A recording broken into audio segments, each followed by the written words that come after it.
Hello ناظرین، آج آپ لوگوں کے سامنے مولا مشکل کشا کی ایک کہانی، ایک واقعہ پیش کرتے ہیں۔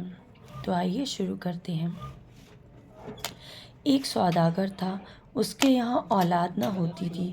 بہت دعائیں کی مگر اولاد نہ ہوئی تو اس کو نہایت ہی خوبصورت ایک گھوڑے کا بچہ دکھائی دیا۔ وہ دوڑا ہوا اپنی بیوی کے پاس آیا اور کہا کہ ایک گھوڑے کا بچہ بہت ہی خوبصورت ہے۔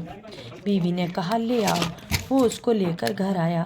بیوی اس کو دیکھ کر بہت خوش ہوئی۔ چند روز کے بعد ایک دن جو دروازہ کھلا تو وہ باہر نکل گیا۔ چاروں طرف ڈھونڈا مگر نہ ملا۔ ڈھونڈتے ڈھونڈتے وہ ایک جنگل کے بیابان میں نکل گیا۔ وہاں پہنچا تو کیا دیکھتا ہے کہ حضرت علی علیہ السلام تشریف فرما ہیں اور انہوں نے ارشاد فرمایا، اے شخص کیا ڈھونڈتا ہے؟ اس نے کہا میرے کوئی اولاد نہ ہوئی تو میں نے ایک گھوڑے کے بچے کو پالا تھا مگر مقدر سے وہ بھی کھو گیا۔ مولا مشکل کشا نے فرمایا کہ تجھے گھوڑے کا بچہ مل جائے گا اگر تو میری نذر مان لو۔ 1 روپے 2 پیسے کے خرمے یا شیرینی منگوا کر اس پر میری نذر دلوانا۔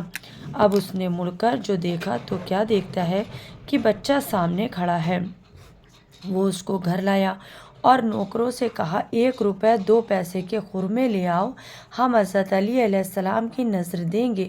سب نوکروں نے کہا سوداگر صاحب 1 روپے 2 پیسے کے خرمے منگوائیے گا تو ہم کو کیا ملے گا؟ کم سے کم 5 روپے کے تو منگوائیے۔ سوداگر نے کہا اچھا 5 ہی روپے کے لے آؤ۔ غرض کے 5 روپے کے خرمے آئے اور اس پر مولا مشکل کشا کی نذر ہوئی مگر وہ نذر قبول نہیں ہوئی۔ چند روز کے بعد وہ بچہ پھر چلا گیا۔ وہ پھر ڈھونڈنے نکلا اور اسی جنگل میں پہنچا تو کیا دیکھتا ہے کہ حضرت علی علیہ السلام اسی طرح گھوڑے پر تشریف لا رہے ہیں اور اس سے فرمایا کہ اے شخص کیا ڈھونڈتا ہے؟ اس نے عرض کی حضور وہی گھوڑے کا بچہ ڈھونڈ رہا ہوں۔